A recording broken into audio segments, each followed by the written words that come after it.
over to you, first of all, to introduce yourself. Good afternoon, everybody. My name's Yvonne Kurankye. I've got a difficult surname to spell and to write. I was born in Ghana in West Africa. I came to the UK with my parents, aged 3 years old. My dad's a retired professor in paediatrics with a specialism in whole and heart surgery. My mum was a retired banker but retrained as a nurse in the UK. Great, thank you. Janine, do you want to say hello and how you know us?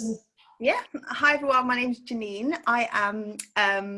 I'm a lawyer and I'm also a career and executive coach. So I am one of the coaches on the Reignite program with Lisa and Stephanie.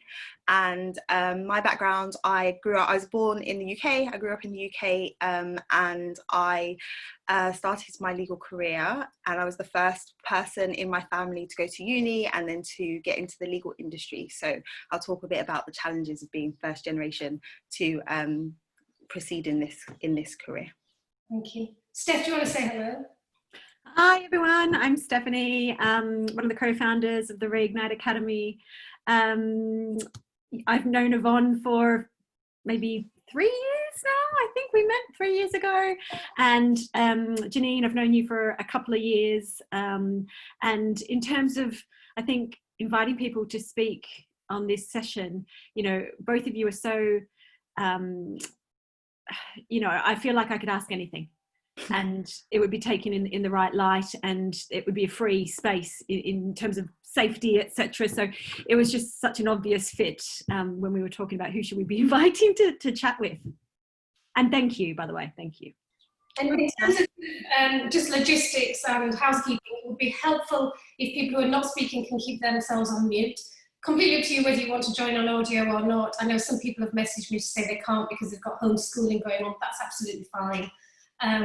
So let's kick off. And Janine, you mentioned you were the first person in your family to go to university and to join the legal profession? Yeah, both. What that was like and how that felt? Yeah, so growing up in my family, my mum would always say that I could do whatever I wanted. As long as I worked hard, I'd be able to do whatever it is I wanted to do. And I was quite argumentative as a child. So when I was about 8 years old, she said, "What, you should be a lawyer because you've always got an answer for everything." And I kind of took that and I ran with it. But I remember when I was about 15, I was talking to a careers advisor at school, and she said, "You know, what do you want to do when you leave school?" And I said, "I want to be a lawyer." And her response to me was basically like, "That's not going to be possible for you because of your background, because of who you are."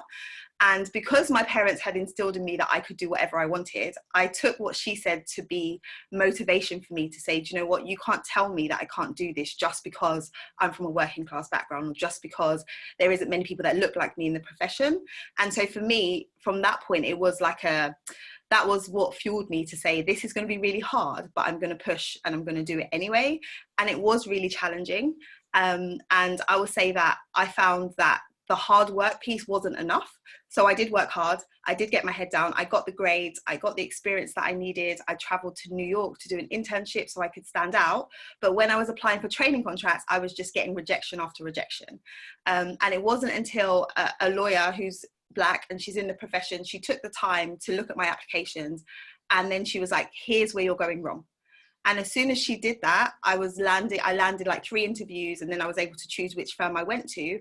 But the point is, I didn't know what I didn't know because I didn't have that background. I didn't have anyone who'd done it before me. So it took someone to say, "Okay, let me show you how you're supposed to be doing this," for me to actually do it. So I really think had she not taken that time, I wouldn't have made it.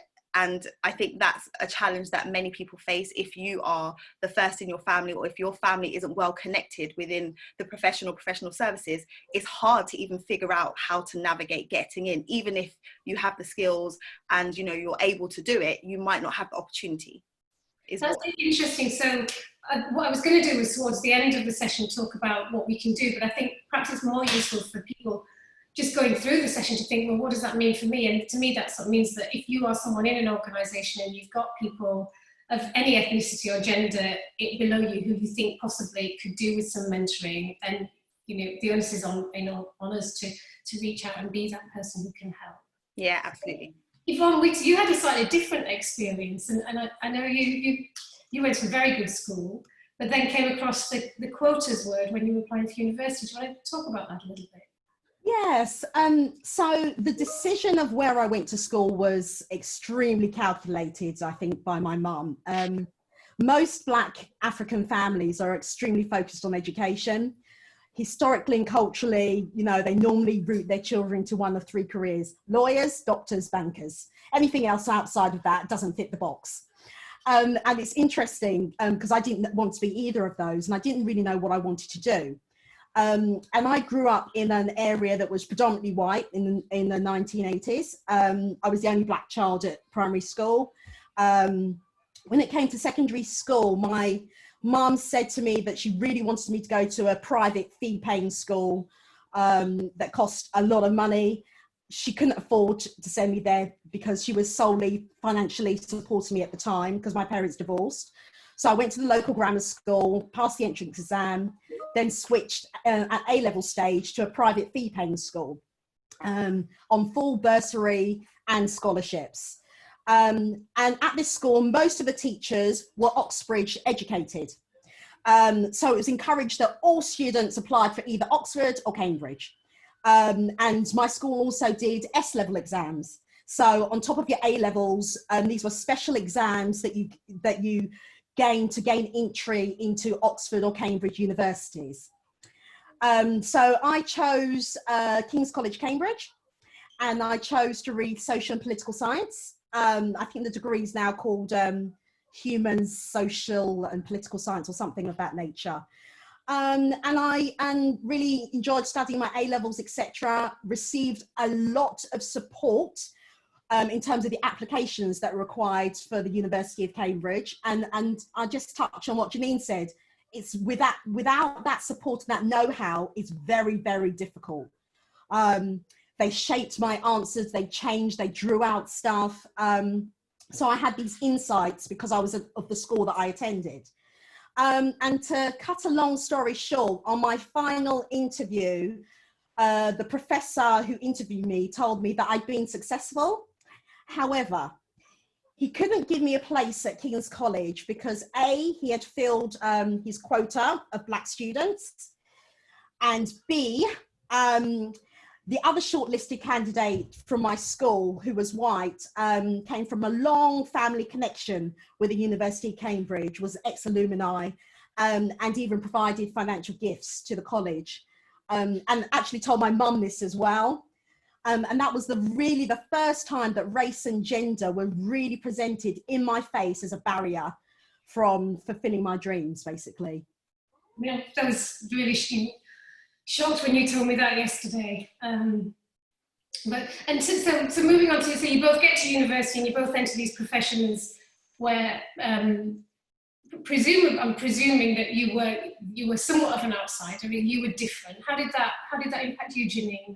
And I know that you joined the African Society, but tell me about what it was like being at the university. To be honest, it wasn't different. So growing up, I also grew up in an area which was predominantly white. So in my school, out of like 1,000 students, there might have been like 20 Black students, and I was one of those. And growing up, you're always a minority. And so going into university, it wasn't different. Actually, it was refreshing because we had these societies with lots of people that, you know, came together that had a similar background. So that was great, like having that experience. And then going into the workplace, again, you're a minority, and you're always aware of that. So wherever you go, you're aware that you're different from everyone else. And if you see someone else who's of color, there's almost this unspoken kind of rule. It's like, oh yeah, you're here too. Like there's two of us, not just me. And so that's just how it is. But I think the challenge really when going from university into the workplace was navigating a whole different system of like just operating and understanding like office politics, which is across the board for everybody, but also just how things work. Like there was just an unawareness on my part of how things actually work in terms of, you know, how do you progress within this profession? It's not just about doing your work. Like, I didn't really fully appreciate networking. I didn't fully appreciate the importance of expanding your network, getting to know the right people so that you can get exposure to the right type of work, and all of these types of things. Like, I didn't know that when I first started out, and it took time for me to like recognize and really read between the lines of things and see, oh, okay, so this is what I need to be doing. I just didn't know.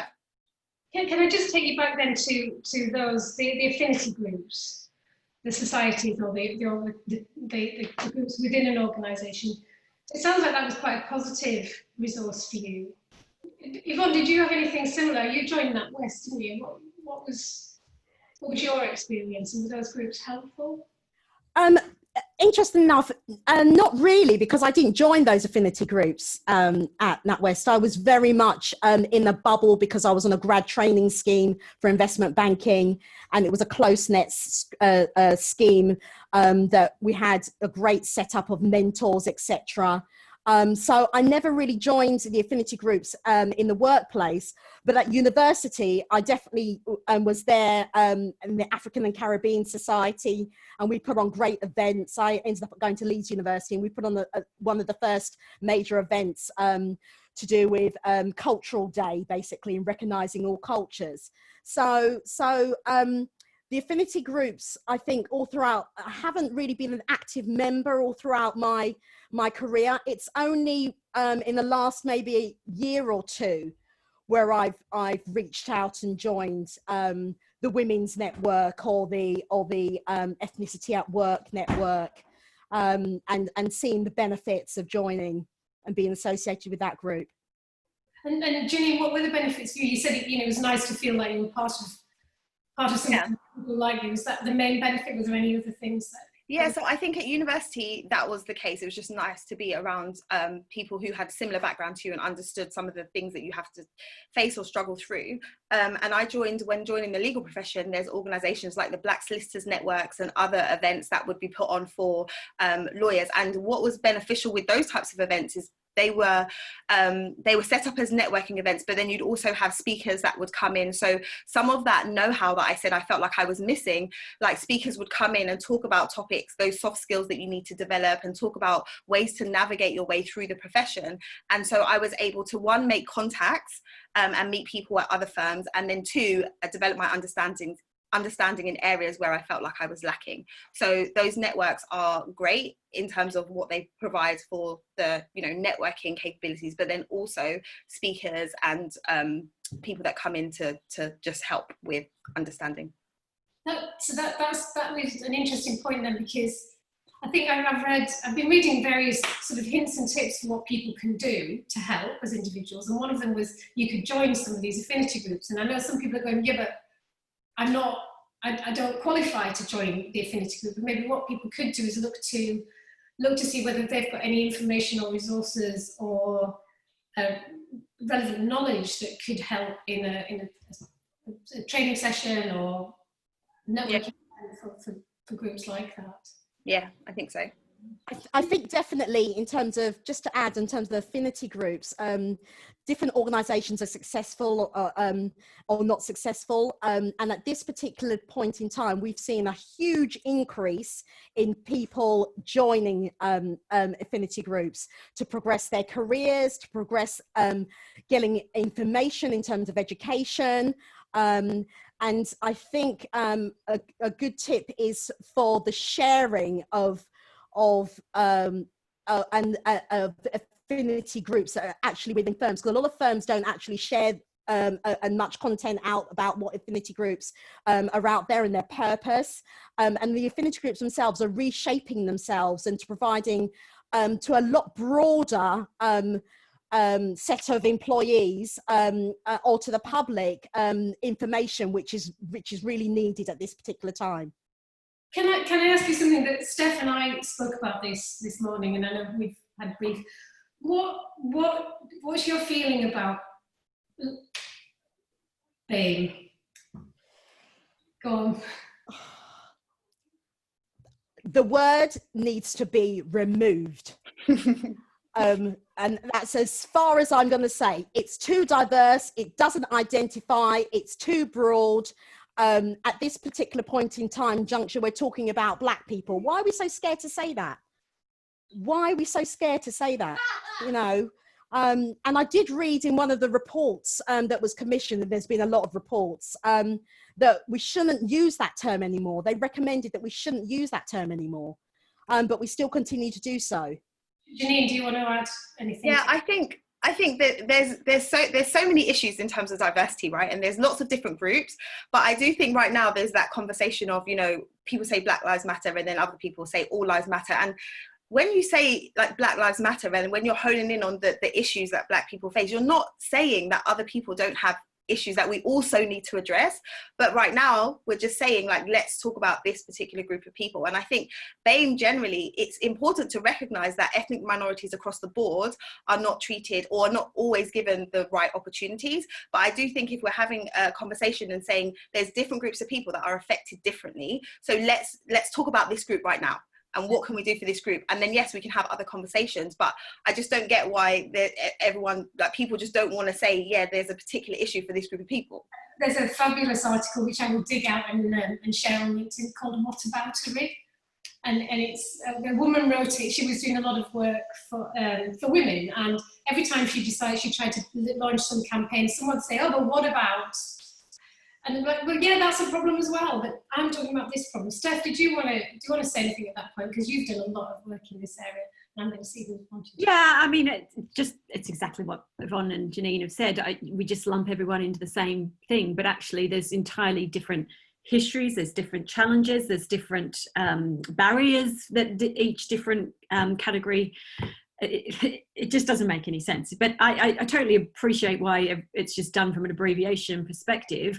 But back to what you were saying, Janine, you know, why can't we just say, well, we're not saying that, but right now we're discussing this.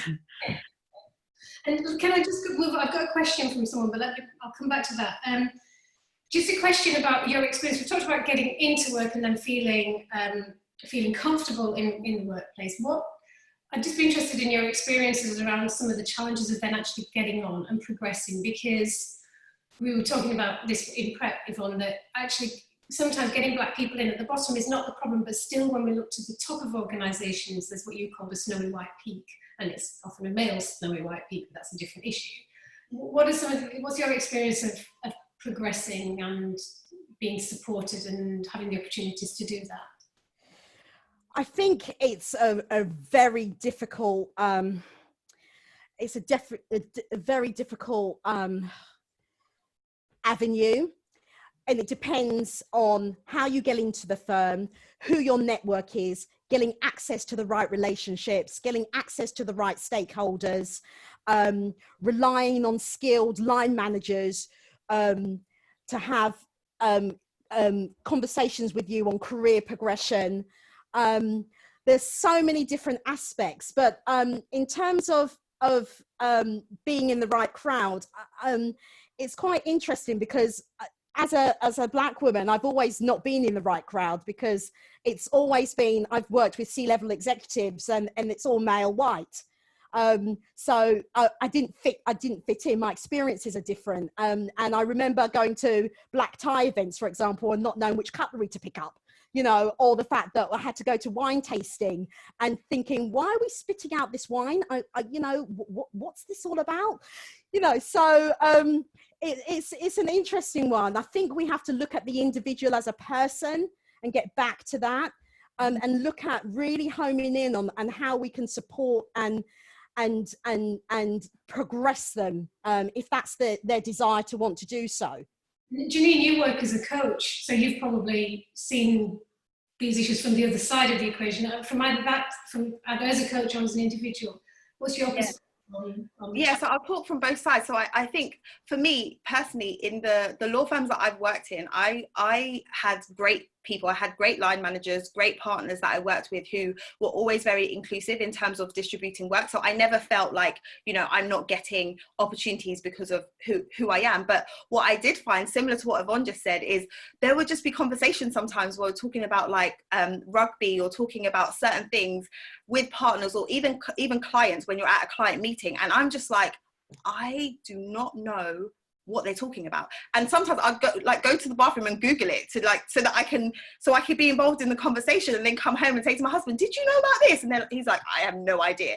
So there was often times where, because of the types of clients that you'd work with and the types of people that you would be you would be in front of, you would just feel like a fish out of water. And there, I've had a couple of instances where certain clients, I would call them old school people, would just I'd be in the room but they wouldn't acknowledge me, I'm the associate on the deal, but they wouldn't acknowledge, there was things like that. But in terms of my colleagues, I never felt that way. But I would say, on the other side, as a coach, I'm working with various different people with different ethnic backgrounds. I think it does come up for people where they're like, I don't really know how to navigate this, or my boss is a certain way and I've never experienced dealing with people in this way before, and I don't know how to have those difficult conversations, or I don't even feel like I can raise the fact that they're not giving me work. And I don't want to assume it's because of my gender or my race, but when I'm looking around, it seems as though other people are being treated differently. So I think people get into a stage where they're like, I just don't know how to navigate this. And when we're talking about why is it that people end up leaving, when you're saying there's people going in at junior level, but we're not getting people at the top, honestly, it just gets too hard for people. They're like, do you know what? I've been fighting my whole life just to get my qualification, just to get to university. I finally get in and I feel like I've made it, but yet still I can't progress. And then it gets to the point where people are like, do you know what? Is it even worth it? I don't want to do it. And that's why people leave. So I think there's so many talented people that have so much to give, but they get to the point where it feels like there's such a barrier, so much to overcome, that they then say, I don't know if it's worth it, if I want to fight the fight anymore. And I think it's a real shame that you lose so many awesome people because there's not enough support at that level, or people not really being aware. So those people who are, line managers or whatever, they might not even be aware, but it's recognizing that you have different people in your organization with different backgrounds. So just because they're here, don't assume that the way that you do things works for everybody, because it doesn't.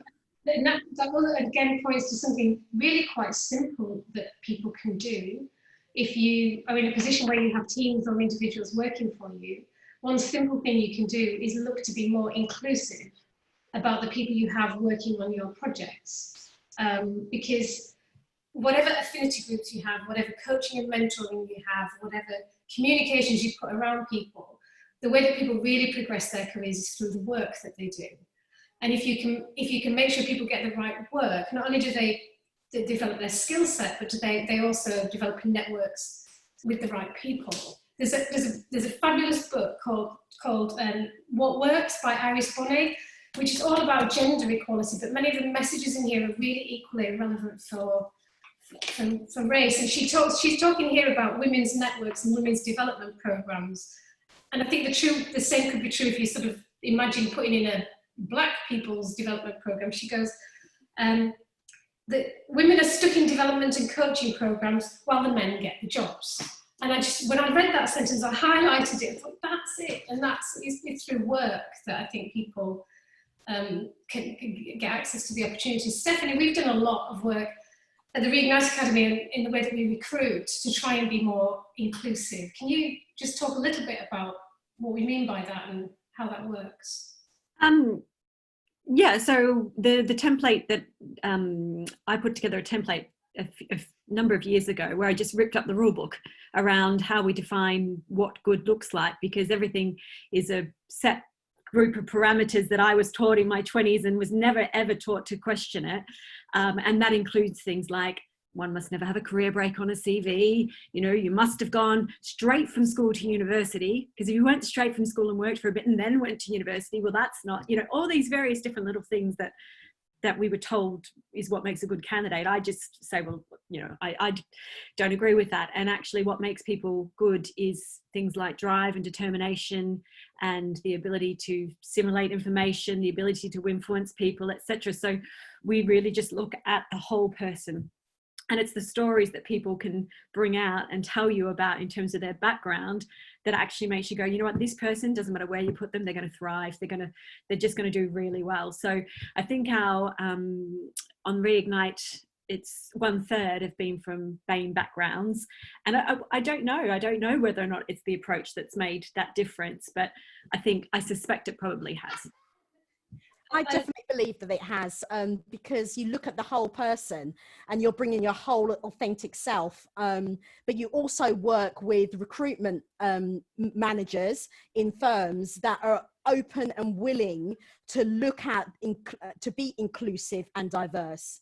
And that's a key as well, because most of the time, when you're going to hire somebody, people look naturally at fit and whether you're like them, or whether you know, and that's a key conscious bias that everybody does. And it's just making sure that you're aware of that and actually being quite open to the whole inclusion discussion, and picking somebody that may not have maybe all the tick in the boxes, but actually can bring something different to the table. Because so the Reignite Academy we run a book club, and we just choose a book. Anybody can join. We choose a book every month, and most of us read. Not always get to the end of it. We read the book and then we have a discussion. The last book we read was by Matthew Said, and it was called Rebel Ideas. And he was talking about really why you need diversity, and the fact that actually it's not about having people with different coloured skin, or people of different different genders, or even different heights for that matter. It's about having people who think differently, and you're only going to think differently if you've had a diverse experience. And he brings some brilliant examples to the table that are not to do with the world of work. He talks about an ascent of Everest and the Bletchley Park code breakers, to make the point that I think you're making, Yvonne, is that you want a diverse set of people. And it struck me when we went to a law firm and they said, yeah, we need people from these group of universities who've got a 2-1 or above. I'm like, okay, well, they're going to all think the same then, aren't they? And somebody asked me just on chat about this. So the book is called What Works, and it's by Iris Bonnet, Bohnet. But I can email that afterwards to everybody. And another question that came up earlier for Janine and Yvonne was, somebody asked, is it worth, if you're not qualified to join an affinity group, do you think it's worth people joining to hear more and learn more about the experiences of people in those groups? When you say not qualified, as in you're not... Could I join a Black women's network in a law firm to understand more about your experience? Yeah, absolutely. I think one of the things that I think people need to focus on when people are saying, well, what can I do? What can I do? There's a lot of unconscious bias, and a lot of the time unconscious bias comes because of you don't have enough exposure. So you're basing your assumptions or your thoughts about a particular type of person based on like maybe what you see on the media, right? Which is often misrepresented. So if you're saying, what can I do? I would say, look around and say, how diverse is your friendship group? Because if you don't know anybody who doesn't look like you, you're not going to be able to understand where they're coming from. You're not going to be able to see a different picture of what that type of person is like. And so if you're saying, I don't know anybody and I don't have anyone in my area, yeah, join a group, like get to know some people, make some friends, and that will immediately challenge some of the thoughts that you may have had before about, okay, that type of people is this way, or these type of people do things that way. Because unless you're friends with those types of people, you really don't know. So I think it's a great idea. Thank you. And I shared on LinkedIn yesterday actually a piece in Forbes magazine which had 10 things that white people can do. One of them was make friends with someone who doesn't look like you. So yeah, very much echoed what you said. So we're coming up to our half hour. I'd just love to turn to any other things that Yvonne or Janine that you think organisations or individuals could do better or have to do to improve the experience of Black people at work. Yvonne, did you want to? I would say that not even individuals, but on companies really need to step up and measure where they are today. And typically within companies, it's the data that's the driver, right? Until we get the data, we're not going to be able to recognize or see where we are. And it's a challenge now because a lot of organizations just don't have the data. I would say that, you know, we need to really champion organizations to actually gather that data, take some steps to understanding where they are today, really step up and speak openly and state what they're going to address and how they're going to address this issue. This is not going to be a short-term fix. This is not going to be a fill the quota. This is something that will take years of investment. and whether it be launching, I don't know, fast track leadership talent programs or committing X millions to pro bono work and stuff. A lot of organizations are actually currently doing this, but they're just not speaking about it. I think Ruby McGregor-Smith made the point yesterday about the need for data and measurement, and you've got to start somewhere. Janine, did you want to add? Yeah, I think everything that Yvonne said in terms of the organizational level, and I think also the individual level. So where you are an individual hiring manager, where you are someone who is of influence within an organization, just take some time to reflect on your own thought process, like your own bias. Because at the end of the day, we can say to people, do this, do that, do that. But unless your mindset changes around the issue, then the action doesn't always follow. So I think it's important for people to say, like, do I have unconscious bias in this area? And how has that affected the way that I have been operating? And how can I operate differently so that we can be more inclusive and I can start on an individual level? I think that's right. And I think, I love the point about measurement too. Steph, you came up across a very staggering statistic this morning. Do you want to share that? I might get it wrong, but it was 11 out of 3,000 partners in the Big Four are Black. I think it was 11. Or was it? Might have been 13. That makes all the much difference. Sounds about right. What is that increase? Interestingly enough, Steph, there's the Empower group, Power List, that's just been launched, and that's showcasing the top 100 UK people from ethnic minorities. And it's quite an interesting look. See if there's anybody in the firm that you recognise, that you even connected to, that you even know exist. Very interesting, very, very interesting. Example of how BAME is not an appropriate grouping because it overshadows an awful lot of other issues. And somebody just made a point, which might have been a chat just to me, that she's of Chinese heritage and her children are blonde, which throws, some very interesting points around actually how people look doesn't always tell you their ethnicity. So we need to drop some assumptions there. And I think that that's the whole point and beauty about this whole COVID-19 that we're all in, because actually you have to take people, you don't necessarily see them, you can just hear them, and you're taking perception of their voice. And I was shocked to hear that one of my colleagues that's new to the team is Asian but white, completely white, and has a name that you would think is from Sri Lanka. So very, very interesting in terms of making those prejudgments on people. And you have to go out and act. Oh, I think we lost your sound. We lost you for 10 seconds there. Are you back, Yvonne? Oh, it froze. Yeah. It froze. Okay. Somebody just put a message into the chat to say that they missed it all because of workmen arrived at 1 o'clock. But I think that if the technology is working, I think I've managed to record this. And I can do an edited version and put it on our Reignite Academy YouTube, our new Reignite Academy YouTube channel. Janine, is there? I think oh no, she's moving.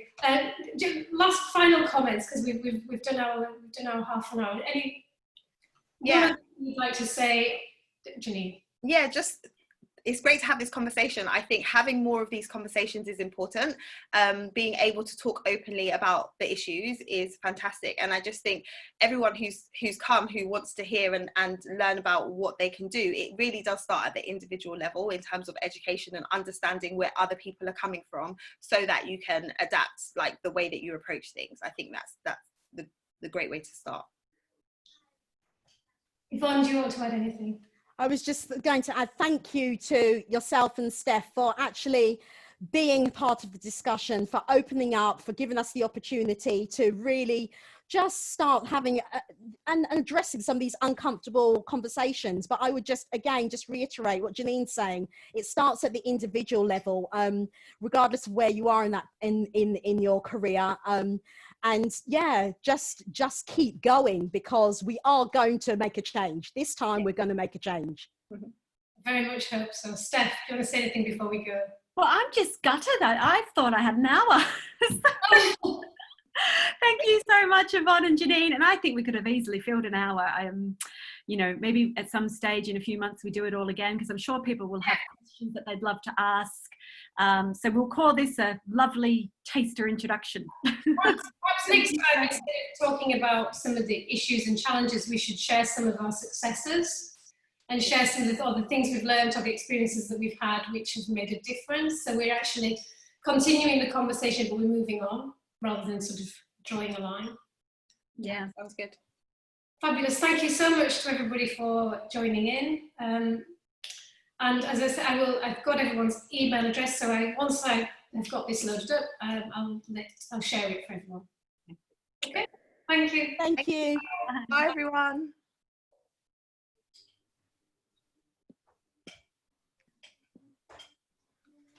Just going through the messages. Lovely.